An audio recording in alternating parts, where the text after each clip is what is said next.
Rev up your engines!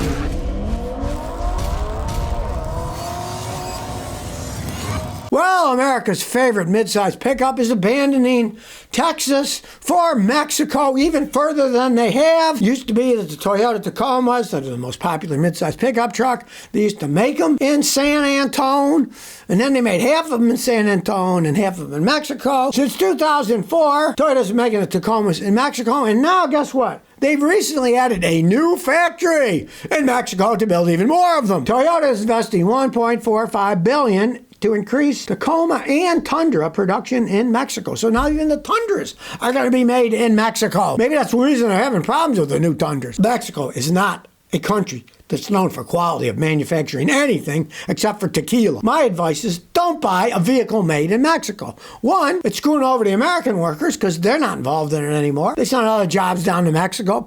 And two, did you notice the prices haven't come down? Now it's costing them less to manufacture them in Mexico. Any fool can see that. They pay them peanuts down in Mexico. But have they lowered the price to us? No, they're just keeping the difference. And they're even increasing the output of hybrid trucks down there. Okay? Hybrid trucks are the most complex trucks. They're a combination of gasoline and electric motors. They're even more complex than the electric ones because the electric ones are only electric. Well, these are electric and gasoline. Extremely complex. Putting them together in Mexico, maybe not the smartest idea. Well, is Toyota really bringing back the FJ Cruiser in 2025? There's rumors going around that, they're going to bring back the Cruiser because everybody always keeps talking about, they're going to bring back the Celica. They're going to bring back the FJ Cruiser. Well, in this case, it's probably completely a myth. Toyota says, no, they are not talking anything about it, but people are always this wishful thinking. Now, the people who wanted this wishful thinking, why didn't they just buy the things in the first place? In their final year, they only sold a little over 11,000 FJ Cruisers. It doesn't behoove them to build a vehicle that only sells 11,000 a year. If you only sell 11,000 a year, it's not economically viable for them, right? But now, of course, the people might, we wish you still made them. Hey, you should have bought them when they made them. I can tell you right now, at least as what an FJ Cruiser was, big old four-wheel drive, V6 engine, Jeepy type thing, right? They'll never bring that back because it got horrible gas mileage. It was a big V6 engine. It was part of the allure.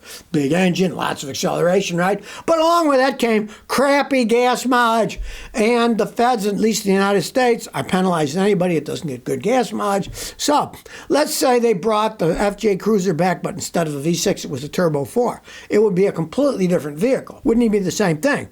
And as we found with turbocharged engines, they will probably have problems. The engines they put in the FJ Cruisers were normally aspirated V6 engines. They ran perfectly fine. They had plenty enough power for that thing, right? They went to a Turbo 4, it'd be a completely different type of vehicle. So it'll probably never happen. Unless they bring it back as an electric vehicle. Who knows, I mean, they don't sell that many electric vehicles, so they could make them and it'd be just like the rest of the electric vehicles. They wouldn't sell that many of them. But I doubt if they're ever going to bring it back, at least not in the form that it existed in the first place. Like they brought back the Land Cruiser, right? Yeah, but now it's a completely different vehicle. It's not the big V8 and all that stuff. It's like a Turbo 4, I believe. Completely different vehicle. Just the same name. Names mean nothing. If it's not the same type of vehicle, then they shouldn't even be able to give it the same name. Well, here goes more of our government tax money down the toilet. Rivian just got a $6.6 billion loan for a new plant to build electric vehicles in Georgia. Okay, let's face the facts. People aren't buying this stuff. The stock, the company, why is our government giving them money? Back 4 years ago when Rivian was starting up, the stock was $172 a share. Now it's like $10. It's a failing company. Any fool can see that, right?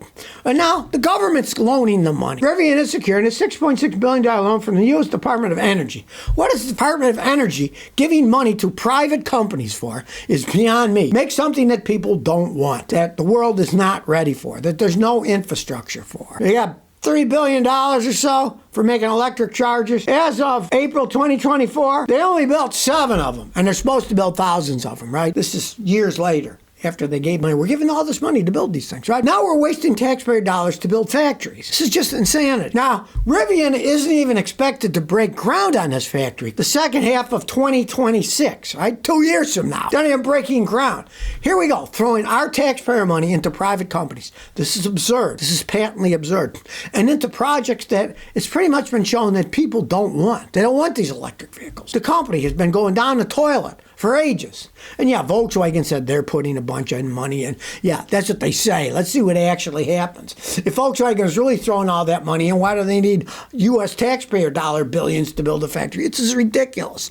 It's totally absurd. Somebody needs to stop this crap. If they can build them and they can sell them, fine. But our taxpayer money should not be thrown into these private companies. It's just patently absurd. Well, let's see what happens 2 years from now. Will they be building it? Oh, maybe well, that didn't work out. So, we never built the thing, but we took some of that government money. Man, did we have a good time. Well, if you own a Hyundai or Kia, I feel sorry for you, but you might be in a little bit of good luck. Kia now says they're going to give up to $3,000 reimbursement to people who owned the ones that were stolen. That Kia challenge where they'd break into the cars and steal them, right? Well, you got to fill out a bunch of paperwork with them, of course. You go to their settlement website, put your VIN in, and they tell you if yours is able to collect money from this fund. But then you got to do stuff like prove your car was stolen, blah, blah, blah, what it cost you, blah, blah, blah, blah, blah. And then you have to fill the claim form if they accept you online to their settlement website. Now, the deadline's January 11th, 2025. So the deadline is only like a month and a half away, right? You got to hurry up and fill it out. But you know how that crap goes. They said that they're going to give $145 million back to the people that have, let's see what they actually pay out. All these things are such a crock of baloney. It's like Ford when they had the class action settlement for those stupid dual clutch transmissions where they had to fix them or buy the car back.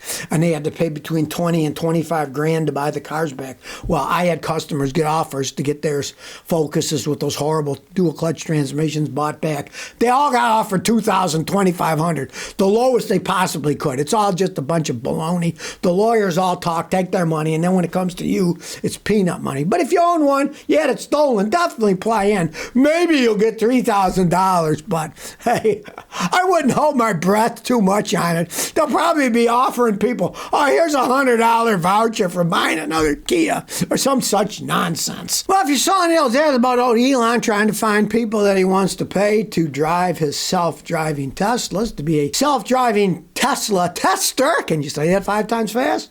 Well, could you imagine the stress on that? People that are testing them out said things like, there's so much pressure not to intervene with the autonomous vehicle. No matter the risk to themselves and others, they're afraid, some of them. Now, I was reading this article. It's absolutely hilarious. And he says, if the job description listed, quote, must remove all sense of legal duty, moral ethics, and humanity, unquote, as responsibilities, would you apply? This is the role of a new test driver for Tesla. The software isn't full automated. It is not level 4. It doesn't even come close. Now, could you imagine being a beta test driver on the road with one of these things? I don't know. We'll talk about stress. Now, these Tesla test drivers were under Project Rodeo, it was called. They wanted to push the limits of the full self-driving autopilot software. One of the test drivers says, you're pretty much running on adrenaline the whole 8-hour shift.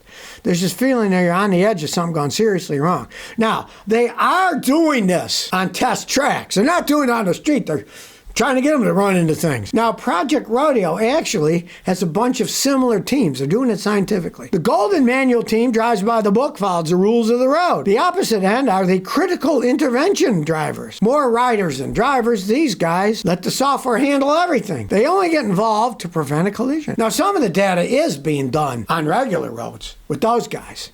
They're supposed to wait till the 11th hour to manually take control to see how far the self-driving can do to avoid an accident. What a job. A former autopilot engineer said, we want the data to know what the car was thinking for that decision.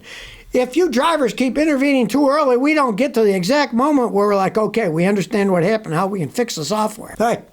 No, thank you. I wouldn't want to try this out, would you? One guy said he was driving it, and he said, We came within 3 feet of a bicyclist before I hit the brakes. I vividly remember the guy jumping off his bike. He said he was terrified. The car lunged in him, and all I could do was stomp on the brakes. Apparently, his trainer was actually happy about that, telling him his late reaction was perfect, exactly what they wanted him to do. I felt like his goal was almost to simulate a hit-or-miss accident and then prevent it the last second. Well, what a job. I'm glad that I don't have that. Scaring people half to death? What a great job. Maybe you can only do that on Halloween night, but not driving down the road. Hey, if you're the poor guy on the bicycle and almost got hit, hey, tell me about the experience. Email scottykilmer@gmail.com. I'd love to see what happened. So if you never want to miss another one of my new car repair videos, remember to ring that bell.